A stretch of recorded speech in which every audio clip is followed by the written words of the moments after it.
Welcome once again to Jazz Perspectives. I am Mike Price, as usual. Glad to have you with us. Likewise, glad to have Paul Unger with us, bassist extraordinaire, mainstay of the Fort Worth Symphony Orchestra. And what else? You know, I mean, where do you draw the line? We were talking about that earlier. No, I don't believe in lines. I'm very mercurial, I guess. I can't seem to stop myself from seeking out new musical experiences. Then you do not regard yourself as either a Euro-classical or jazz artist, but an artist, a musician. I would say so. Yeah. Where does this all begin? What's the genesis of the career? How far back do you want to go? Go. No lines, remember? Well, my earliest recollections that I can remember really getting excited about music was the Beatles' Greatest Hits album. When I was in elementary school. That was in 1960. 70s. Yes, early. Okay, a greatest hits, of course, a retrospect. Yeah. They had these two double albums. One was blue for the later Beatles, and then the one was red for the early Beatles stuff. And I had three older brothers who were about 5 years older, 6, 7 years older than I was. So, and they were really into music, rock and roll. Sure. So they had all of this music in the air, and something about that Beatles record at that time really grabbed me and said, wow, I'd really like to be able to do that. And one of my older brothers had an electric bass in the closet that he wasn't using. He had played bass in the high school orchestra, and guess maybe that rang in my brain somewhere, and I picked up the bass, and with some friends, we started a garage band, and the rest is history. Did your discovery predate any formal instruction? Yeah. You hadn't been taking piano lessons or anything? No, my mother had tried to give me piano lessons when I was about 5 or 6, and I just resisted and, threw a tantrum and just hated it. And, so after about 6 months, she relented and let me quit, much to my own dismay. I wish, of course, that I had stuck with it, but being a little kid, I just wanted to play baseball and ride my bike and swim. Musical family, am I right? My mother's a singer, choir director. And then, of course, the family background is in Fort Worth, am I correct? No, I'm from Oregon originally. No kidding. When did you get here? 1995. Wow. Family resettlement? No, I had graduated college from Indiana University, had moved down to Miami to play in the New World Symphony for about 2.5 years, and then won the audition with the Fort Worth Symphony in 1995. I moved up here. I've been here ever since. Gosh, it seems like we've known each other forever. No, I know. Well, it's been 15 years. Doggone. The discovery of that greatest hits collection by the Beatles, where did it lead you beyond just to a fascination with the music itself? Well, it got me more involved in music, and then I had a really great band director in junior high school who was a jazz saxophone player. And he would let us stay after school and teach us the rudiments of songs and chords so that we could actually start improvising. So I started improvising like almost immediately. And he was really, really great for that. So I think the creative process really intrigued me. This ability that, wow, I can actually create something of my own. And then I can communicate with people, and I can engage with people, and then I can play, and somebody's actually listening, and they really like what they're hearing. And it was a really exciting world that seemed to open up. Was that junior high experience your first formal instruction? Yeah, it was. What were you playing? I think the very first song I learned was "Mercy, Mercy, Mercy." That and a Tom Scott tune that I can't recall right now. But just kind of, it was kind of these funky blues kind of jam. Kind of tunes. Nursery rhyme, simple, but with the simple essential, enough, but it had a good groove to it. So right. Really, it was an entryway into that. And then from that, of course, it's like I wanted to be better, so I went and sought out a private teacher. Mm-hmm. And that led, of course, in high school we had a jazz band. I'm from a small town, so we had a jazz band and a marching band, no orchestra. Wow. But you know, they had an acoustic bass laying around. I figured, well, I'm in the jazz band, and maybe I should, you know, play that. It might be fun. Yes. You know, and of course I picked up that, and all of a sudden it was like, wow, the sound coming out of this instrument is just unbelievable. And there's something immediately, it really touches your soul immediate when you play an acoustic instrument. There's It's something exhilarating. Yes. It really is. And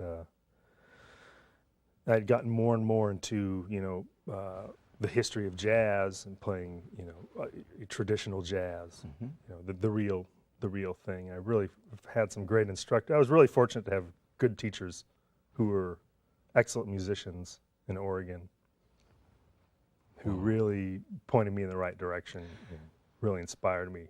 How did you develop I guess they're not even parallel appreciations, but the simultaneous appreciations of the classical sector and the jazz forms?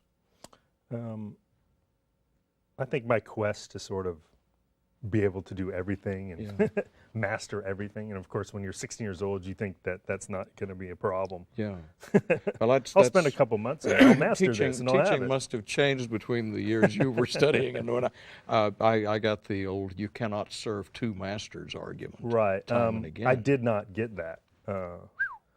In fact, my first upright bass teacher was Glenn Moore, who, if you don't know, is the bass player for the group Oregon, which was a very they're kind of a seminal Quite so. jazz, free jazz, world music group. And I remember our first lesson, he put on it was a group class actually that I took at one of the colleges. So it was, you know, with 4 other bass players. And he put on Bartok String Quartet. So let's improvise along with the Bartok String Quartet. Wow. And, you know, for somebody who's 16 years old, it's hard to even conceptualize what's going on in Bartok String Quartets if you haven't had that experience before, much less try to play along with it. Right. But he just, you know, his philosophy was, let's just dive right in, and there's no boundaries in music. You know, it doesn't matter if it's classical, jazz, folk, blues, spiritual, country. There's no room for, you know, prejudices, you know, along musical lines. And I've always carried that with me, I think. You're fortunate to have the background and perhaps a bit unusual to have maintained it. Coming to Fort Worth in the 1990s with the symphony, did you envision an extended career? Well, I mean, at the time, I thought maybe Fort Worth would be a stop along my journey. Sure. I just, you know, had graduated college, Right. you know, and when I graduated college, I really wanted to graduate college. You know, even when I was in college, I mean, as much as I loved being, you know, with my peers and getting good instruction, I really wanted to be playing music for a living. Right. Yes. And of course, you're getting that age where it's like, wow, well, now I have to make some money and feed myself, and Right. I can't, you know, keep living on top ramen and, you know, having 6 roommates in one room. You know, that's not gonna last. So I won the position here in Fort Worth, and I moved here and didn't know, you know, a lot about Fort Worth or Texas for that matter when I got here. And at the time I got here was right when the orchestra was really starting to take off. Sure. So I got in right on I think the ground floor of when things really skyrocketed, and Very fertile period. yeah, yes. it was really just the transformation from 1995, I think, to 2000, 2001 is pretty monumental. You know, so it just Momentum became a really continues. great place to stay. So there wasn't any reason to go elsewhere. The momentum continues apace. Yeah. You also made some crucial jazz world connections. How did that all start? Which connections are you referring to? Developing a reputation parallel with the symphonic career. Well, that's taken a while because I just do not have the time, you know, being a full-time member of the orchestra Correct. to travel. But what actually happened is in between that time of college and winning the position here in Fort Worth, I had stopped playing jazz entirely. Ah. I did come to realize I couldn't serve two masters. If I really wanted to win an orchestra position to make a symphonic career. Right. I just, you have to dedicate the time into really mastering your instrument and really winning a position. And I couldn't spend 2 or 3 hours a day practicing jazz or going to the jazz clubs anymore, because that became 2 or 3 hours that I wasn't practicing for an audition. Right. So I actually had to quit playing for a while when I came here. And actually, when I first came here, I was a little bit unsatisfied artistically, I think.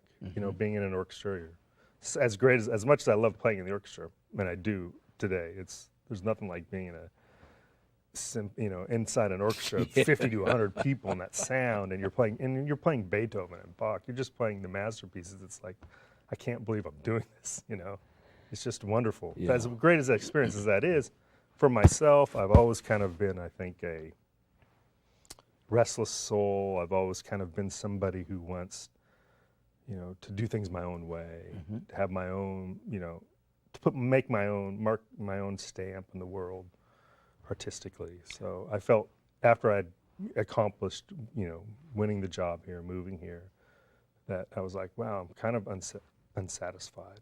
And actually, the first thing I did at that point was I went to film school at UTA. Of course. I'd kind of gotten bitten by the film bug, and I thought, this is really going to be a creative outlet for me. University of Texas at Arlington. Yeah. You were working with Andy Anderson? Yeah. He was one of my professors. Very fine filmmaker. Right, and that's where I met Eric Clapp, Yes. another great local filmmaker, and we're still good friends, and a number of other people, and got involved with that, made my own 25-minute short movie, which played at a lot of festivals, played at Tribeca and a few other things, was fairly successful. But I found, that 25-minute piece took like 2 years Well, of course. to put together, Sure. This is before digital cameras.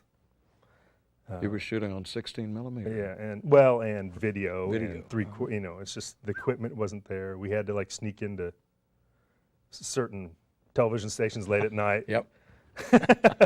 Use their equipment when nobody was around. I have been there. And it was just, wow, it's just grueling. And you call in favors from everybody and there's no money. And so anyway, all that was done. I was like, whew, that was a lot of work, and I'm still not satisfied.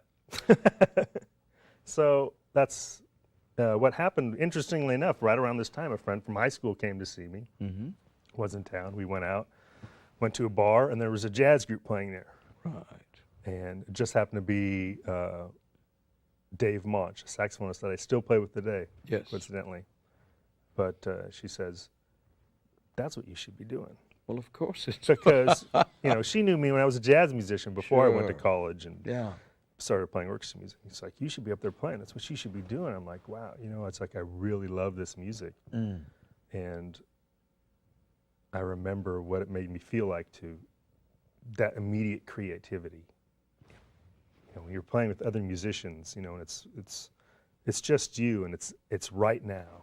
You're building and composing. Yeah, you're creating form and structure and emotion, with your fellow person right here, right now. And you have control over what you're doing, yet you're interacting with them, and somebody's listening, and it's all happening right now. Yeah. Whereas the film was very abstract. Abstract in the sense that there's no immediate You don't get the feedback. reality check. And you don't really have a lot of control over things. Even though you wrote, direct, edit, and produce, ultimately Ultimately, so it's a many collaborative process. There's a gajillion variables. You don't really control all that. The small-scale collaboration. Yeah, I think in that I found, this playing jazz, playing other musics, along with the symphony, that's really what, in my heart of hearts,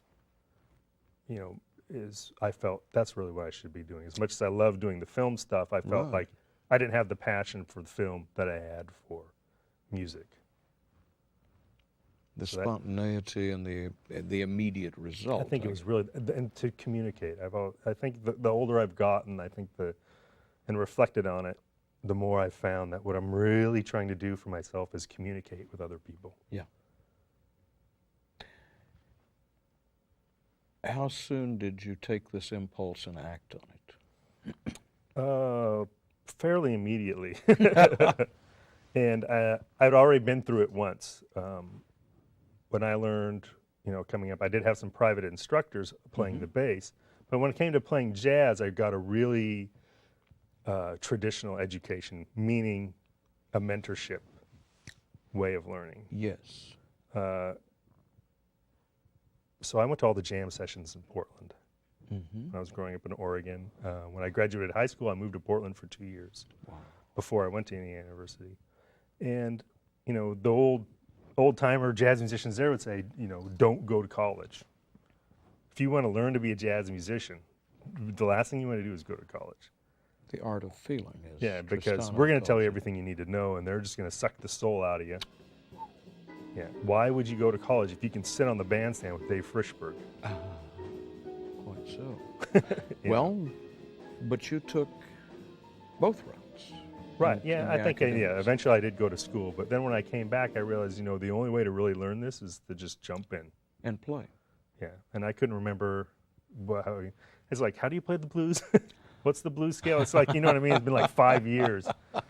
And so you got it, and you're not used to playing by ear. I quit playing by ear.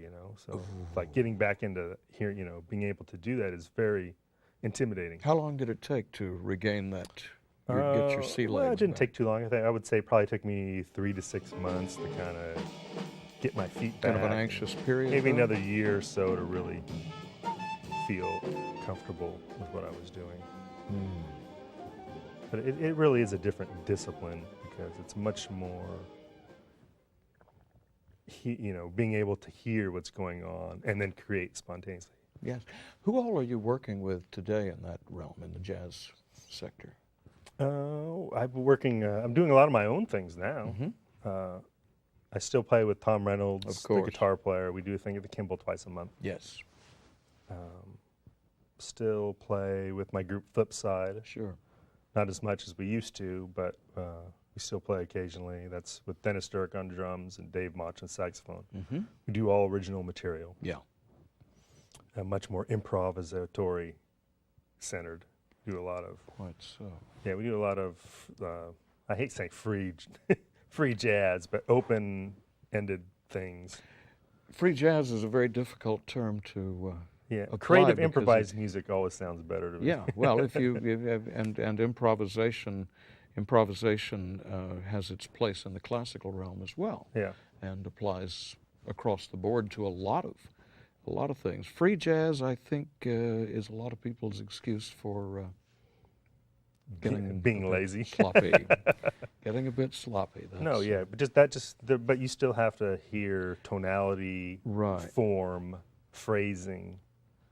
You still have to play with 3 other musicians. Still have to communicate. Right. Yeah. So it's not atonal chaos. That's not.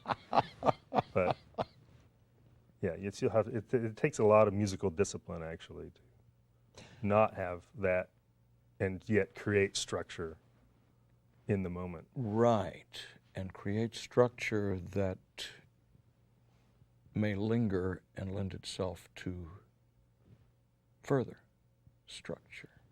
Right, yeah, when you improvise, especially like with the group Flipside, Yes. where a lot of the songs will have maybe a melody, but then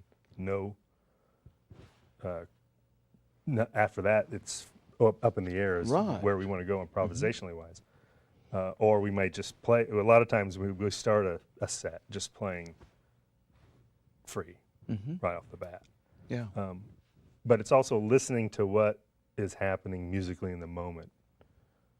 So the drummer might suggest something, some sort of groove or something. And as a bass player, it's like, well, I had a different idea, but the music has now gone in this direction. Yeah. So now I'm going to go here.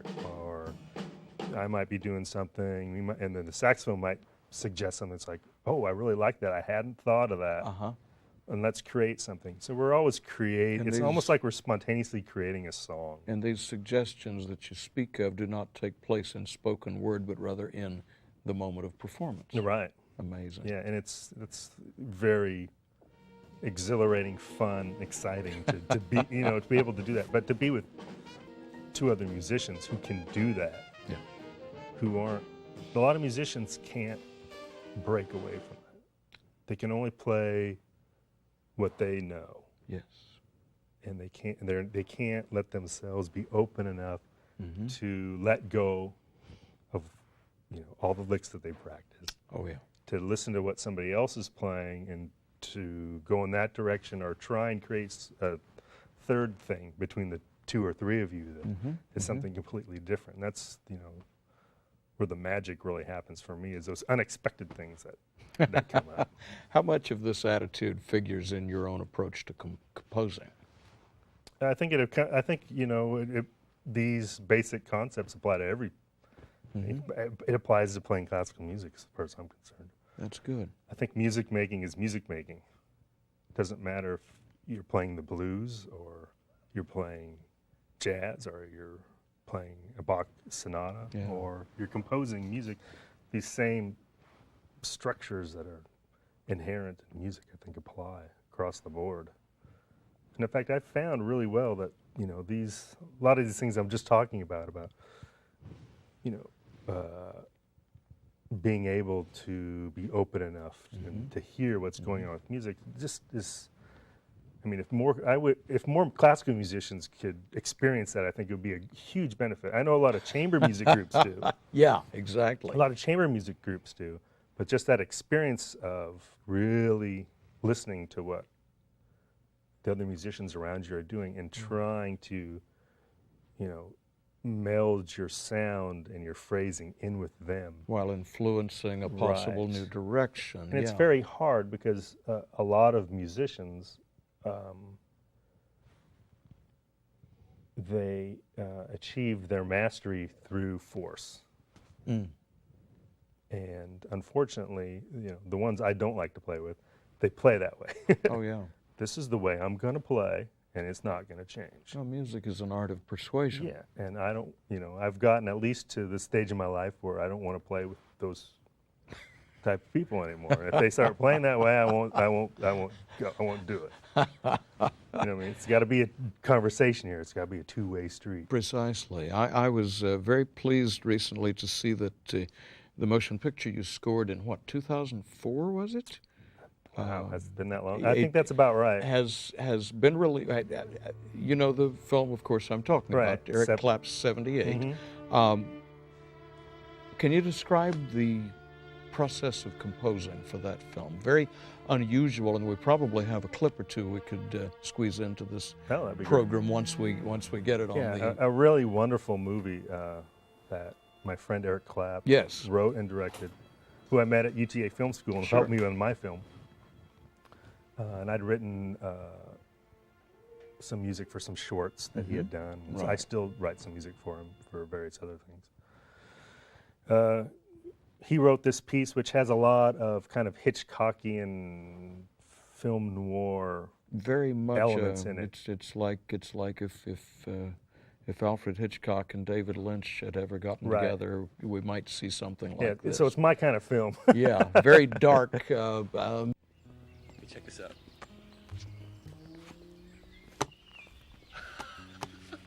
Hey, 78.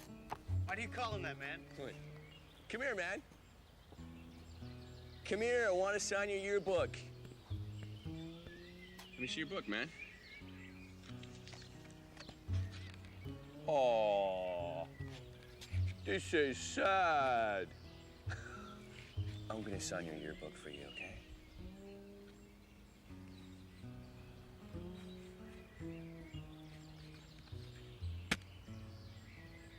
There you go.